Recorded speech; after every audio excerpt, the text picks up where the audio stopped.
One city, three religions, 14 times destroyed, conquered by empires, crusaders, caliphs, and kings, yet somehow still standing. Jews call it the eternal capital of their people. Christians believe God himself walked its streets and rose from the dead here. Muslims say a prophet ascended to heaven from a single rock inside its walls. This isn't just a city. This is the most contested piece of real estate in all of human history. So why? Why this city? Why this hill? That's exactly what we're going to answer today. A city that shouldn't matter, but does. Jerusalem is not on a major river. It doesn't sit on a natural trade route. It has no great harbor, no vast farmland, no massive natural resource. By every geographical measure, it should be a footnote, a minor hilltop town in the middle of a dry, rocky region. And yet, for over 3,000 years, it has been at the center of wars, pilgrimages, prayers, and politics. More books have been written about Jerusalem than almost any other city on earth. More blood has been shed for it. More tears wept toward it.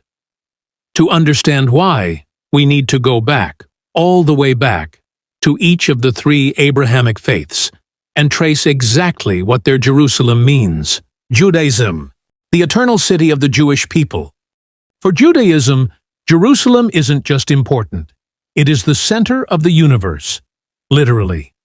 Ancient Jewish maps placed Jerusalem at the geographic and spiritual heart of all creation. The story begins around 1000 BCE, when King David captured a hilltop fortress called Jebus and transformed it into his capital, the city of David.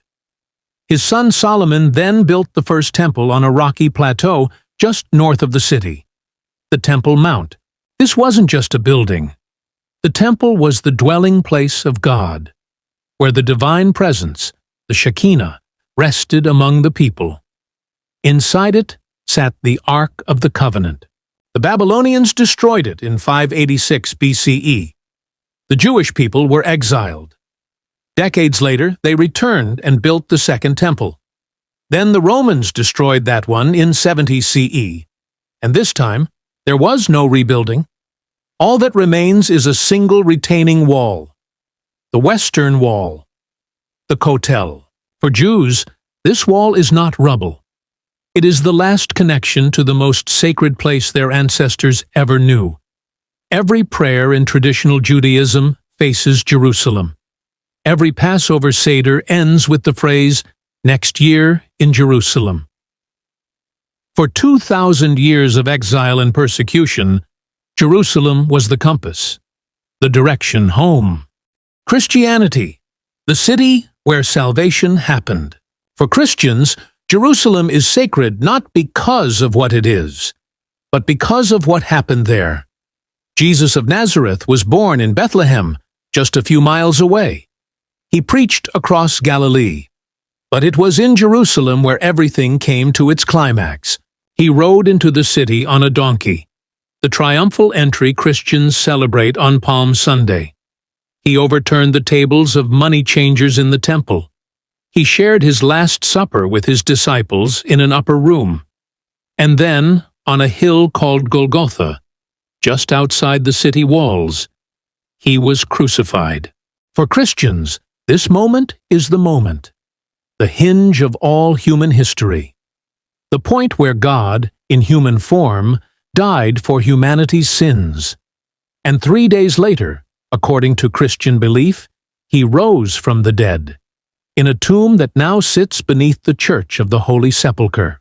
That church is one of the most visited sites on earth. Every year, millions of Christians travel to Jerusalem to walk the Via Dolorosa, the path Jesus walked carrying his cross, to kneel at the tomb, to touch the stone where his body was laid. Jerusalem isn't just a backdrop to the Christian story. It's the stage on which God's greatest act was performed. Islam, the first Qibla, and the night of ascension. For Islam, Jerusalem holds a place of profound, layered significance. and it's one that's often misunderstood in the West. First, a startling fact. When the Prophet Muhammad and his early followers prayed, they did not face Mecca. They faced Jerusalem.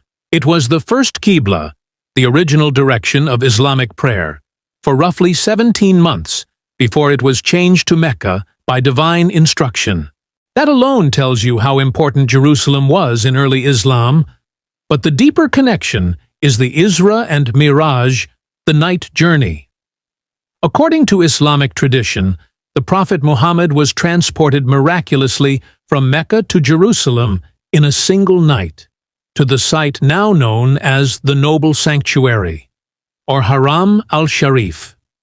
From there, he ascended through the seven heavens, met previous prophets, including Abraham, Moses, and Jesus, and came before God himself.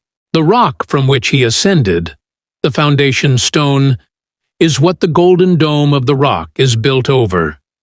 It is one of the oldest surviving works of Islamic architecture in the world, built in 691 CE. Jerusalem is also considered the third holiest city in Islam after Mecca and Medina, and the Al-Aqsa Mosque, the farthest mosque referenced in the Quran, sits on that same sacred plateau, making the Temple Mount holy ground for both Judaism and Islam simultaneously. That overlap is one reason Jerusalem has never been simple. The collision. When holy ground becomes contested ground, here is the tension that has never gone away. The same hill, the Temple Mount, the Noble Sanctuary, is the holiest site in Judaism, the third holiest in Islam, and home to the events most sacred to Christianity. These claims don't just overlap, they stack on top of each other, literally, in the same square kilometer of stone. The Crusaders seized Jerusalem in 1099 and turned mosques into churches. Saladin recaptured it in 1187. The Ottoman Empire held it for 400 years. British forces took it in 1917. Israel captured the eastern half, including the Old City, in 1967. Every conquest was framed by the conquerors as divine justice. And today, the question of who controls Jerusalem, which flag flies over which building, who can pray where, remains one of the most politically explosive issues on the planet. Why it still matters. Jerusalem is a city where, if you stand in the right spot, you can hear the Jewish shofar, the Christian church bells, and the Muslim call to prayer, all at the same time. It is a place where three of the world's great spiritual traditions each look at the same stones and see something completely different. A homeland, a resurrection, a divine journey. That's what makes Jerusalem impossible to reduce to politics alone. For billions of people, this city isn't a piece of land. It's an idea, a promise, a place where heaven and earth once touched. And that's why, after all the wars, all the walls, all the centuries, it still matters. If you want to understand the modern Middle East, if you want to understand religious conflict, if you want to understand why people fight and die over symbols, start here. Start in Jerusalem.